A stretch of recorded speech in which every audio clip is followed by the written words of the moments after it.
Sit right here. No room for me. For sure. What? The whole reason? Hi, everybody. Hi. Hi. Today's video, we're gonna do a short little Q&A. So, I've been accumulating just random questions from videos and Instagram, and I picked just a few that I wanted to answer in a video versus just typing up a comment online. So, we're gonna answer them as we head to the rock gym today. I'm gonna show you guys some climbing footage while we answer them. So, I hope you guys enjoy. Hit the thumbs up if you like these Q&A. If you have any other questions, leave them below, and I will accumulate them for another Q&A to come. So, ready? Ready. Why are you so weird? Why are you so weird? Slow blink. You stole my cat. So, first question. What was the first progression in your physique that you noticed when you started lifting? So, for mine, since I've been doing fitness for years and years and years, I really think the first difference I did notice was in my arms. That's usually where I see progress first. My arms definitely stay leaner than the rest of my body. And the absolute last place that I always lose it is my stomach and hips and butt and thighs. So that whole problem area.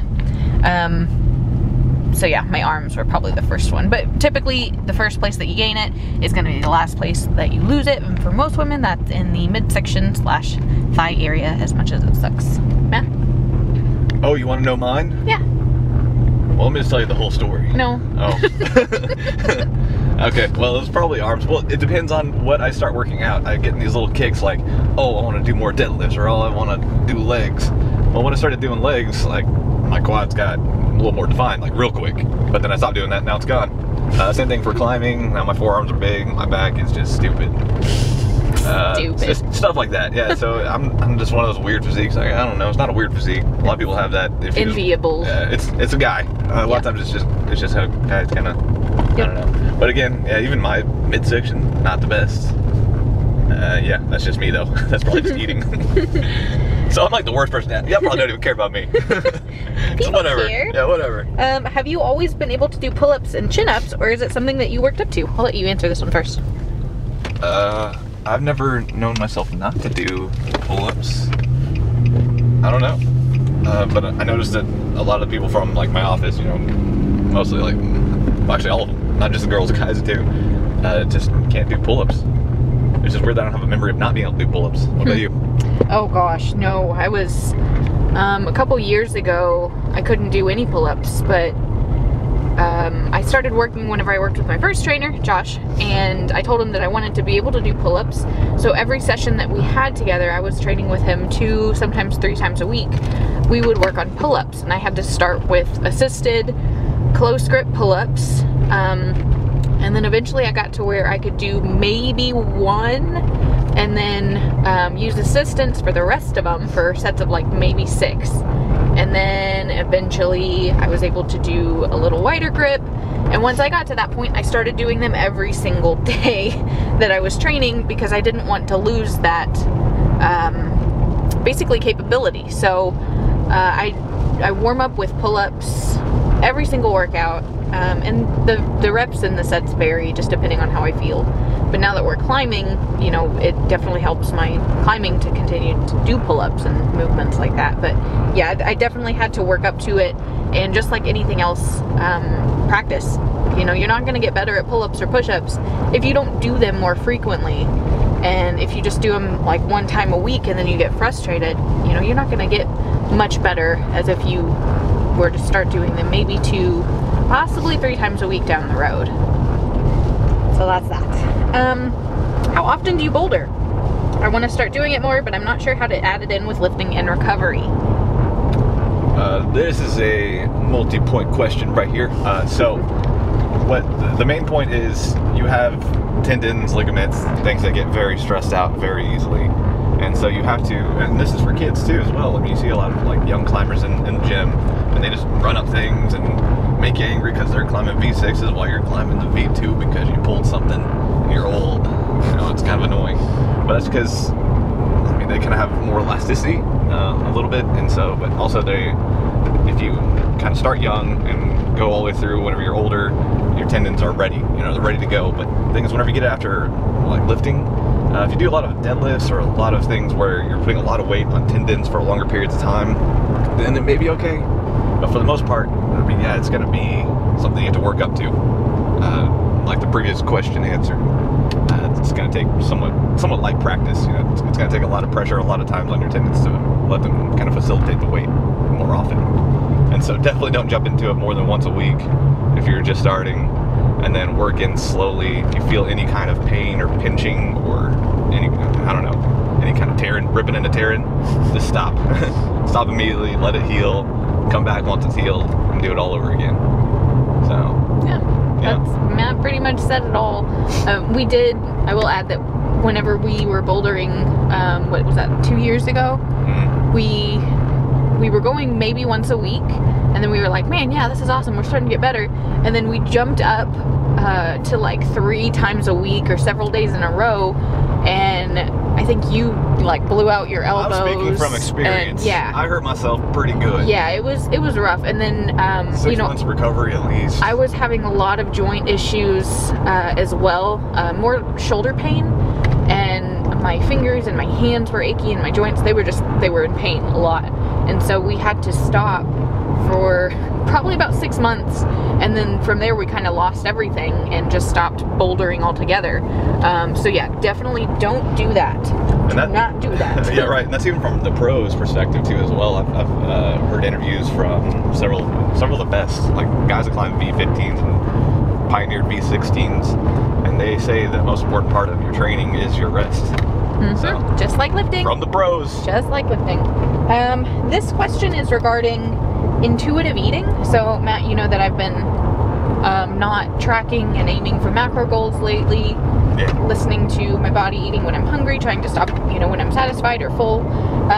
So somebody asked a question on my video that said, do you have any tips on how to trust yourself and your body? And I think that it'd be really good for you to answer, since you have been basically an intuitive eater and have never had to diet or worry about dieting. So it's always been like a natural thing for you, and that's right. What a lot of people can't grasp the concept of. So for you, do you have any tips? I know it's kind of hard to speak to. Is this really a good question for me? Because I mean, you basically called me a freak of nature. you've said that to your friends, So, I mean, regarding weight loss, like if you do want to lose weight, all he has to do is basically think about losing a little bit of body fat, and then his body does it. I don't know, it's crazy. But I don't fluctuate. I mean, I only when I'm hungry, and I stop before I'm even close to being full. Like it's for the most part. Yeah. I think there's like maybe once a week when you're like, oh, like uncomfortable full. Like maybe once a week. It's rare. Not even that. Like usually when I say that, it's not me really being full. It's me being to that point where I know I want to stop, and I just keep, like, for some reason I add a few more bites. Yeah. But the thing is, whenever I go to your parents, there's always food. It's tough with family. Chips and stuff. Yeah, family gatherings. Putting it in my face. Yeah, so that's the main part. Just, I mean, cut down on the binging, and by that, I mean, just get into a routine. A lot of this is just routine for me. It's just, I eat certain amounts, I keep myself busy with other means, and I enjoy myself that way. I become sort of like a Renaissance man, playing piano now, got my piano back, all kinds of stuff, just get little hobbies. That'll keep you from eating, or like focusing on eating. Right, and a lot of the things that but I don't talk to many people that are like professional chefs. Yeah, good luck with your life, bro. And when they are, they're very busy, so a lot of the time they don't even. Anyway, off subject. So what I try to emphasize with my clients is don't let your life revolve around food. And it's hard because whenever you're in a just constant state of dieting and restriction, you're going to be thinking about food all the time. So like with prep and people on prep, you're constantly hungry because your body is in a constant state of deprivation. So all it wants is more food. Well, you have to spend your time planning out your food and your meals because you don't have a lot of leeway in your diet. And so then your life becomes just thinking about food and planning your next meal, and when are you going to eat next, and what do you want next, and how to make it fit into your intake or your macros or into your diet plan, and looking up recipes and watching like full day of eating videos and looking up pictures of food. Like it's just It's crazy. It's absolutely insane, and some people live their life that way. And if that is you, I mean, I honestly recommend increasing your intake, eating more.